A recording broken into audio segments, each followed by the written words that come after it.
Welcome back, brothers and sisters. Welcome back to African Metaphysical Center for Spiritual Healing, Body, Mind, and Spirit Development. I am your host, Kufan Mara, your metaphysical practitioner, Reiki master, Qigong instructor, bond practitioner, and mystic. Today is part 2 of the 3, the deeper truth about memory and transition. This is 2 of 3. Let me expand on what most spiritual teachings won't tell you or have forgotten themselves. The architecture of memory. Your memories exist in multiple levels. 1, brain-based memory. This is stored in neural networks and dies with the body. These are your surface memories where you park your car, what you ate yesterday, phone numbers, and things like that. Number 2, emotional energetic memory, stored in your energetic body, what some call the astral or emotional body. These are memories tied to intense feelings like trauma, love, fear, joy. They survive initial transition but can fade later on. Number 3, the soul memory, the deepest level. These are memories that have been fully integrated into your consciousness, transformed into wisdom, understanding, and identity. These are eternal. Why the wife is engineered. Let me explain. Many esoteric traditions, Gnostic texts, Tibetan Buddhism, Hermetic tech teachings suggest the memory wipe isn't natural. Here's what they describe. The light trap. After death, many souls report being drawn to an irresistible bright light.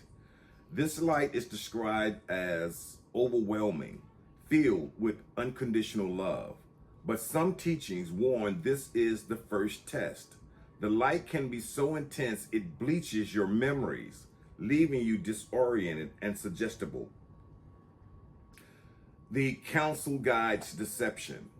You may encounter beings of light, deceased loved ones, or guides who convince you that you need to return, that you have unfinished lessons, that someone needs you. Without your memory intact, you can't discern, that word again, discern, if this is truth or manipulation. The reincarnation trap. Some traditions teach that immediate reincarnation without full memory keeps souls in a cycle of unconscious repetition rather than true evolution. Now, advanced training techniques. The continuity practice. Throughout your day, frequently ask yourself, am I awake or dreaming? Am I alive or dead? Seriously question your state. This builds a habit that continues after death. In the transition space, this question can snap you into awareness when others drift into an amnesia. Dream retention mastery. Dream retention mastery. Your ability to remember dreams directly correlates to remembering after death. Both involves consciousness crossing thresholds. Keep a dream journal. Practice waking up slowly, not moving immediately, capturing every detail. This skill translates. The I am meditation. Beyond memories of events, anchor into the memory of self. Daily sit and repeat, I am, then say your name. I am aware.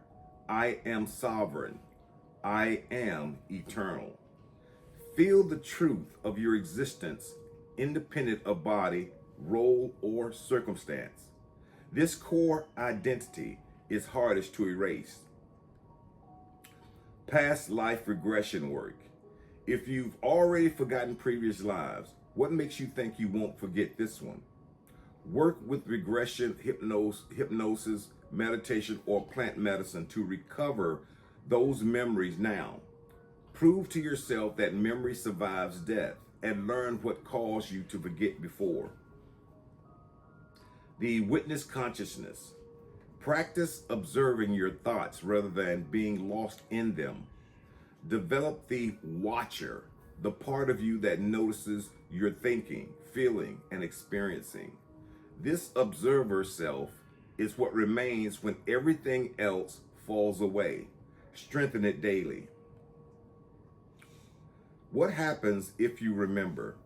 According to those who claim to have retained memory through transitions, you maintain agency. You can choose whether to reincarnate, when, where, and into what circumstances. You recognize deception. Entities can't manipulate you with false love or guilt. You access Akashic.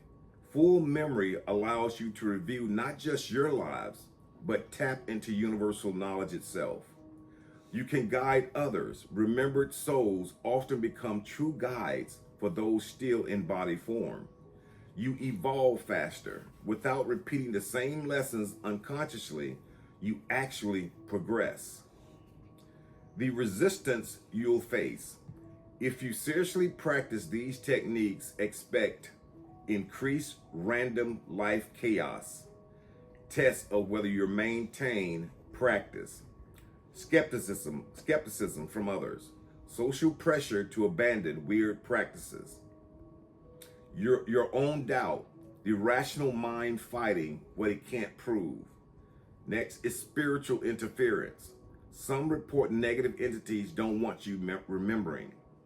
Attachment intensification. Everything trying to keep you identified with this life only. The ultimate practice, living as if already dead. The masters say, live now as if you're already dead and chosen to return. What would you do differently? What would matter? Who would love you? Or who would you love? What would you release? This perspective shift does two things. One, it makes this life more vivid and purposeful. Number two, it rehearses the consciousness you will need on the other side. Your memories are the treasures you take with you. Everything else stays behind. The question isn't whether you can remember after transition. The question is, are you willing to do the work now to ensure you do? What specifically would you want to make sure you never forget? Until next time, stay tuned for Volume 3. Thank you for coming. Ashe, Ashe, Ashe.